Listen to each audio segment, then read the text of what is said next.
Police সেজে একাধিক প্রতারণা, মহিলার সোনার হার ছিনতাইয়ের অভিযোগ, এই যে এই ব্যক্তির বিরুদ্ধে অভিযোগ, পুলিশ সেজে একাধিক প্রতারণা, মহিলাকে ভয় দেখানোরও অভিযোগ। কি অভিযোগ, এই ব্যক্তিকে বিস্তারিত জানবো, আসলে কে বিস্তারিত জানবো প্রতিনিধি রঞ্জিতের কাছ থেকে। রঞ্জিত, দেখো, ধৃত ব্যক্তির নাম সুরেন ঘোষ, শান্তিপুরের বাসিন্দা। এর আগেও এর বিরুদ্ধে পুলিশের নাম করে টাকা তোলার অভিযোগ ছিল এবং নতুন করে এক মহিলার কাছ থেকে টাকা নিয়ে তার কাছ থেকে হাত ছিনতাই থেকে শুরু করে ব্ল্যাকমেল করার মতো অভিযোগ ওঠে।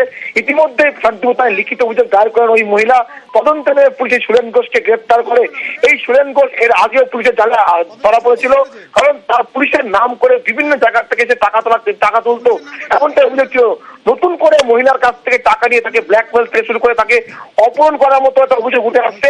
সেই ঘটনা পরিপ্রেক্ষিতে তদন্তে নেমে পুলিশ এই সুরেন ঘোষকে গ্রেপ্তার করে আদালতে পাঠায়। পুলিশ তদন্ত করে দেখছে আরো অন্য কোথাও কোনোভাবে এর সাথে অপরাধমূলক কাজে যুক্ত রয়েছে কিনা সুরেন ঘোষ, সবটাই তদন্ত করে দেখছে পুলিশ। বেশ।